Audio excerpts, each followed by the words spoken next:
그럼 누가 봐도 권영세 당시 비대위원장하고 권성동 원내대표거든요.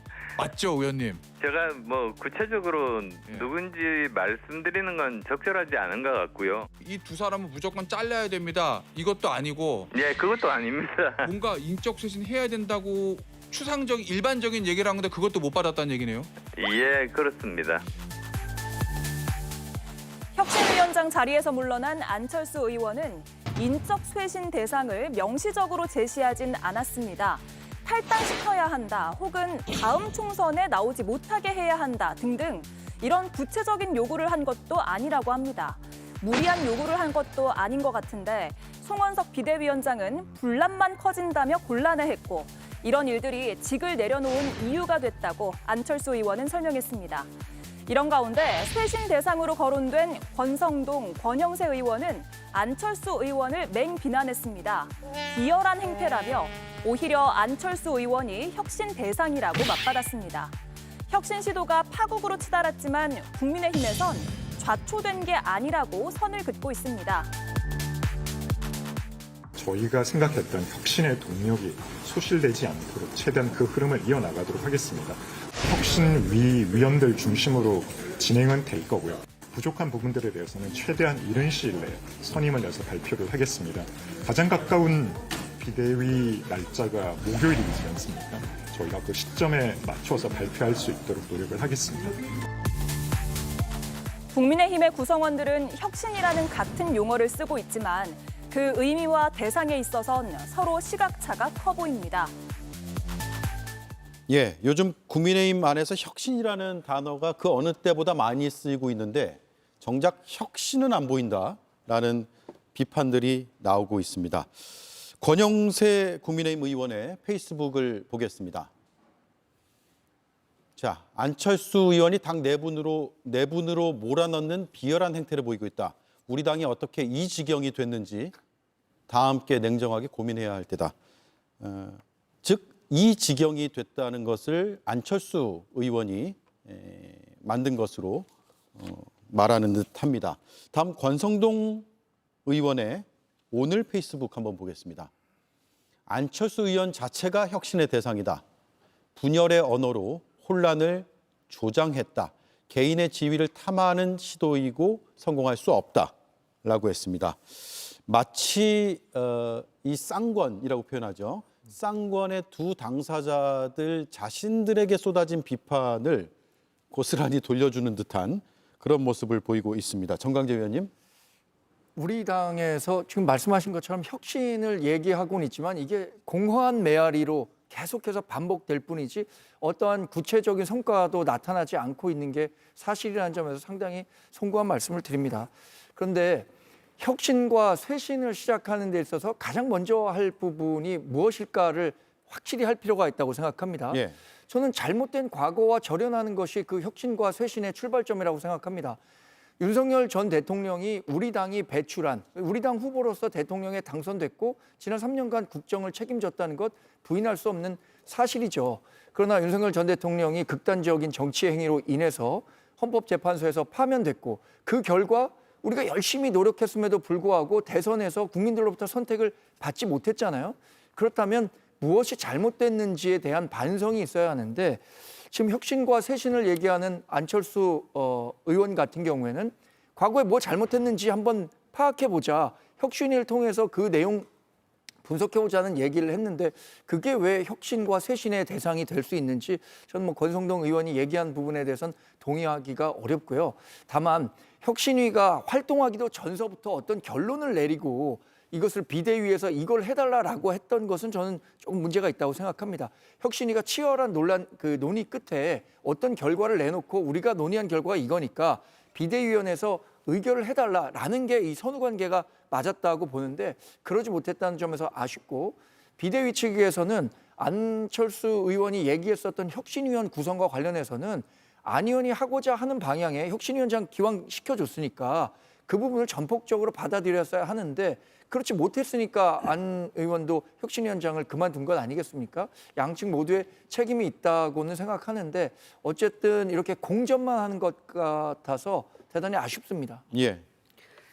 글쎄요, 국민의힘에는 어떤 위기감이나 절박함 그런 게 보이지 않는 것 같아요. 대선 내내 빅텐트 외쳤는데 지금 폭염입니다마는 그 폭염을 뚫고 천막 당사라도 치겠다는 그런 절박함이 전혀 보이지 않기 때문에 저렇게 권영세, 권성동 저 그 두 분, 쌍권이라고 불리는 두 분이 나를 공격하면 그 사람이 바로 혁신 대상이다 이런 얘기를 한가롭게 하고 있는 것처럼 보여요. 물론 안철수 의원이 정치적 미숙함이라고 해야 됩니까? 나이브함을 보였다고 생각합니다. 왜냐하면 어제 본인이 얘기한 걸 보니까 혁신위원장으로서 정권을 부여받은 걸로 알았는데 그렇게 생각을 했는데 송원석 그 비대위원장이 얘기를 해보니 그게 아니더라.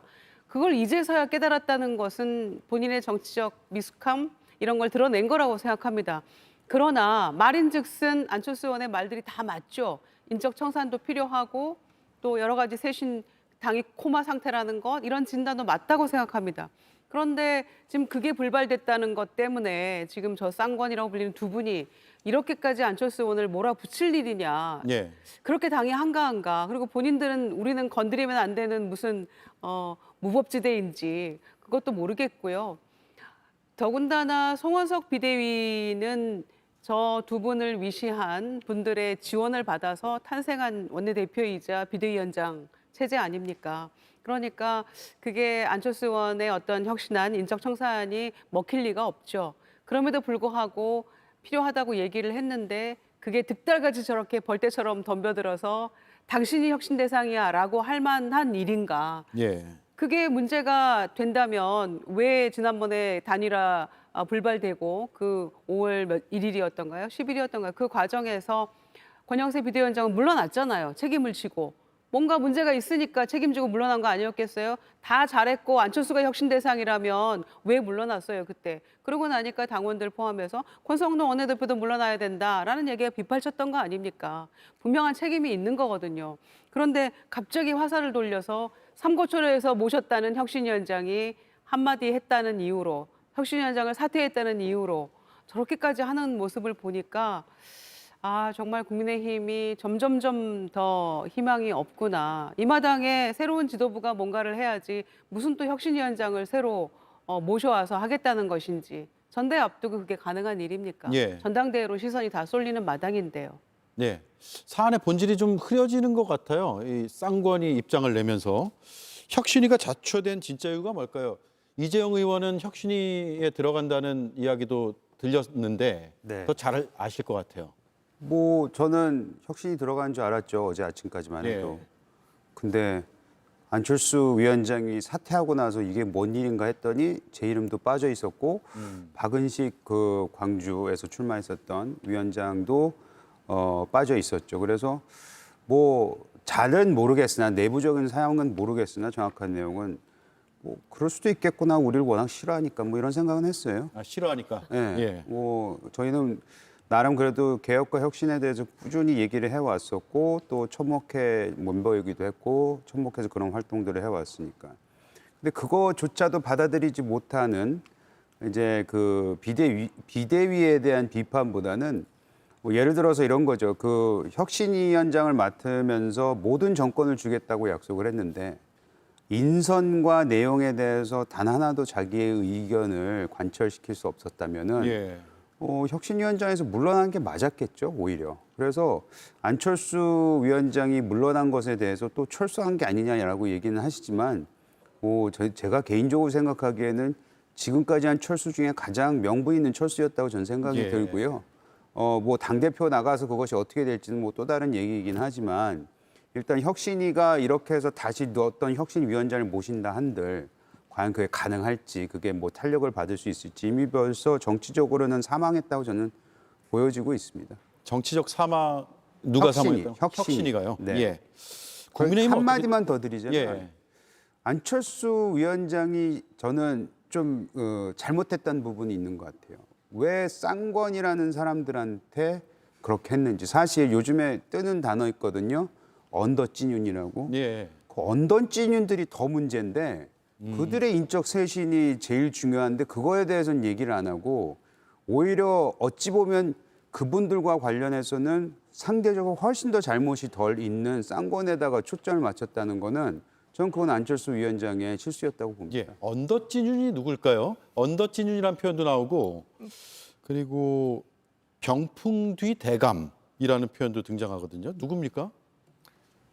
그 주로 뭐 지역적으로 보자면 영남권에 있는 의원들이고요.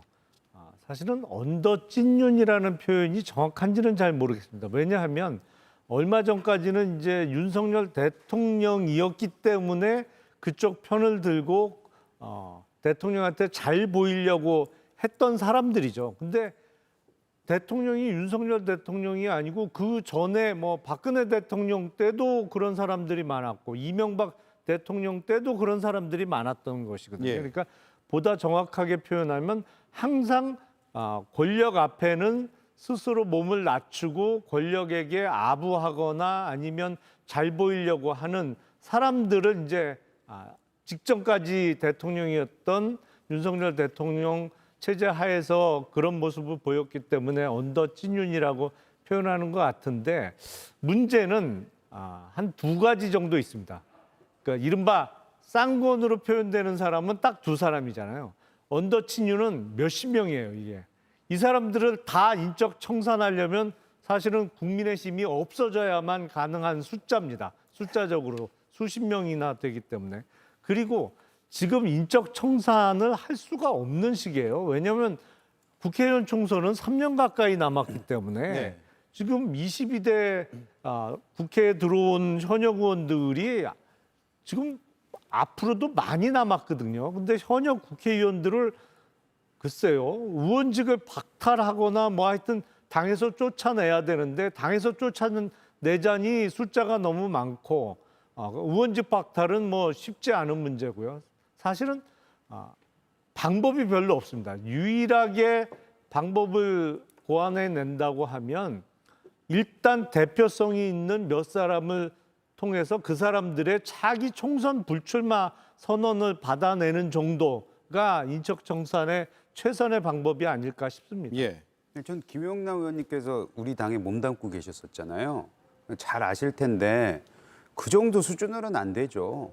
그 정도로 수준으로 해서 뭐 몇 명 대충 정리해가지고 또 그냥 뒤집어 엎고 그냥 카페 밑에다가 다 쓸어놓고 가자는 거는 저는 말이 안 된다고 생각하고요. 예. 그게 3년 이후가 된다 하더라도 지금 당장 할 수 있는 게 없다 하더라도 우리는 할 얘기를 하고 바뀌어야 된다는 내용은 목소리는 필요하다고 생각을 예. 합니다. 몇 그거를 명이나 지금 필요할까요? 당장 할 수 없다고 해서 예. 그것이 지금 할 수 없는데 무슨 얘기해봤자 무슨 소용이 있어라고 하는 말은 저는 동의할 수가 그러면 없습니다. 아니 몇 명 불출마 선언 갖고는 우리 이재용 의원님이 성에 안 차시는 것 같은데 그렇다면 현실적으로 충분하고 가능한 방법은 지금 당장이라도 국민의힘 정당 해산 절차를 스스로 밟는 것 정도밖에 없어요. 근데 그거 하겠어요?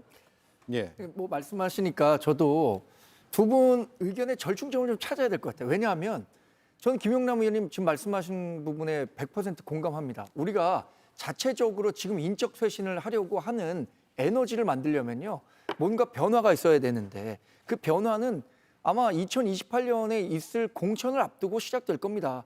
내년에 있는 지방선거가 아니라 총선이었다면 지금부터 벌써부터 뭐 중진 의원들 또는 영남 일부 지역에서 기득권을 쌓아왔던 분들에 대한 불출마 압박 굉장히 높아졌을 겁니다. 그런데 실제로 총선이 한 3년이라는 긴 시간이 남다 보니까 이것을 바꿀 만한 동력을 충분히 마련하지 못하고 있는 거예요.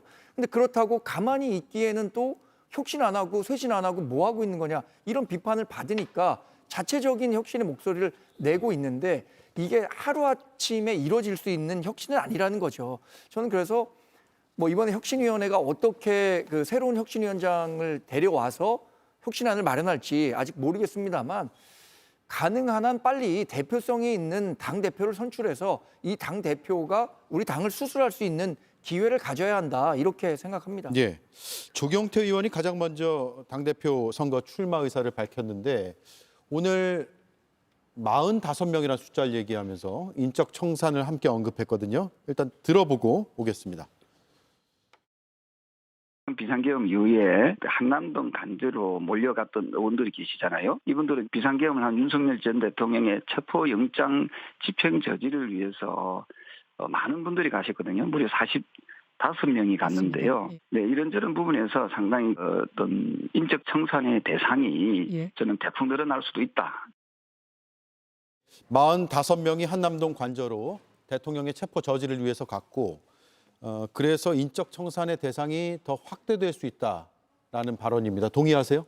저는 45명이라고 생각하진 않아요. 예. 저 거기 단순히 저 45명이 저에 갔다고 해서 그들이 다 인적 청산의 대상이 된다고 생각하지 않고요. 전 그보다 훨씬 더 내용이 깊다고 생각을 합니다. 그러니까 윤석열 정부가 이렇게까지 못한 부분, 왜 계엄까지 가는 상황에서 우리는 아무것도 못했는지 그 부분에 대해서 실질적으로 그거를 바꿀 수 있었고 그거에 대한 대통령에 대한 건의를 했던 아니면은 무슨 짓을 했던 몸부림을 칠 수 있었는데 거기에 그걸 막았었던 세력은 전 따로 있다고 생각을 하고 있습니다. 따로 있다. 어떤 세력입니까? 여기서 말씀드릴 수는 없죠. 몇 명 정도 됩니까?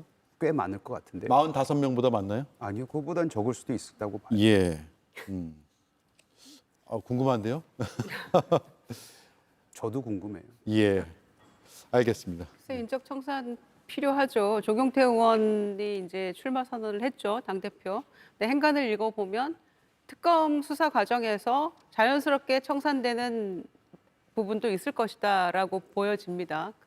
아마 이제 그럴 수도 있겠죠. 그런데 이제 청산의 필요성, 당위성과 또 현실 가능성은 엄연한 또 별개의 문제가 될 수 있기 때문에 지금 스스로 셀프 자정 노력이 필요한 이 시점에 혁신이마저 좌초되고 또 받아들여지지 않는 그 비대위의 면면들 이런 걸 보면은 굉장히 희망이 없어 보입니다. 저희가 그동안에 김용태 비대위에서 제시한 개혁안 5가지는 국민의힘이 살기 위한 몸부림 중에서 최소한이다라는 얘기를 계속해 왔는데 그중에 하나가 탄핵 반대 당론을 무효화하는 것이었거든요. 그것조차도 하지 못하면서 그리고 국민들 앞에 그동안 국민의힘 전신당에서 계속해 왔던 거 있잖아요. 석고대죄하는 것, 당명 바꾸는 것, 당 색깔 바꾸는 것. 그게 최소한의 노력들이었어요. 그 어떤 것도 지금 아무것도 하지 않고 그대로 지금 현상 유지를 하고 있는 거거든요. 그리고 고스란히 그 소위 언더찐윤들의 지지를 받아서 현재 비대위가 탄생을 한 것인데 당 지도부는 뭐 전당을 통해서 바뀔 수 있겠죠. 그러나 원내대표는 또 그대로 가는 것이고요. 그렇기 때문에 8월 중순에 새로 탄생하는 국민의힘의 지도부에서는 적어도 소위 언더찐윤이라고 불리우는 사람들 또 친윤색을 띤 인물들은 그 지도부에는 들어가지 말아야 된다고 생각합니다. 적어도 그래야만 국민들이 보시기에 얼굴이 좀 바뀌었네, 면면이 좀 바뀌었네, 뭔가 새로운 것들을 시도해볼 모양이다라고 인식할 수 있을 텐데 그냥 똑같은 얼굴에 지도부 구성도 그렇게 된다고 하면 정말 희망이 없어지는 거겠죠. 그 지도부가, 새 지도부가 어떤 개혁안이나 쇄신안을 내놓더라도 크게 감동이 없을 것 같아요. 그래서 아마 그런 노력들이 필요할 것 같습니다. 예. 한동훈 전 대표가 출마해야 되는 거 아니냐고요. 그래서 이런 시점에 출마를 해서 뭔가 개혁안, 혁신안을 들고 하지 않으면 언제 나와서 정치를 계속 하겠다는 것이 저 개인적으로는 안 나온다면 이해는 잘 안 되는 대목이죠. 예. 나오나요? 어떻습니까? 제가 여기서 확언해서 말씀드릴 수는 없는 입장이고요. 고심 중이죠. 그동안에 한동훈 전 대표가 나와야 한다라고 주장하는 분들도 있었고 이번 당대표 선거에 나오는 것이 어떤 정치적 실익이 있겠느냐 또 본인이 생각하는 혁신과 쇄신의 동력을 충분히 살릴 수 있겠느냐라고 좀 걱정하시는 분들도 있었기 때문에 뭐 여러 이야기들을 듣고 있습니다. 그런데 지금 전당대회와 관련한 구도 자체, 판 자체가 바뀌고 있는 것은 사실인 것 같아요. 그러니까 과거에 그 어떤 쪽으로 생각했던 부분이 바뀔 만한 여진이 있다고 생각하는데 제가 미처 확인하지 못했기 때문에 예. 제가 공적인 자리에서 따로 말씀드리기는 어렵겠습니다. 예. 전 친한 게는 아닌데요. 전 어제부로 한동훈 전 대표가 출마할 수 있는 가능성이 높아졌다고 봐요. 이게 혁신이 얘기를 이제 기점으로 얘기를 하자면 안철수 대표가 이거를 혁신 당 대표라 그랬나요? 혁신 이제 전당대회로 만들어 버렸잖아요. 예. 그래서 그 부분에 있어서 이슈가 이제는 혁신으로 넘어간다면은 한동훈 대표가 나올 수 있는 그런 대명사나 이 전당대회에 주어진 게 아닌가. 그래서 전에는 안 나올 것 같았고 뭐 주위에서도 안 나오는 게 맞지 않느냐는 측근들의 얘기도 있었다고 제가 전해 듣긴 했는데 어제부로는 그것이 바뀌지 않았나 당의 지금 전당대회 상황이 네. 저는 그렇게 보여집니다. 알겠습니다. 여기까지 할게요. 시간이 다 됐습니다. 다음 주에 또 뵙죠. 네 분은 또 목요일에 뵙는 분도 있고요. 고맙습니다.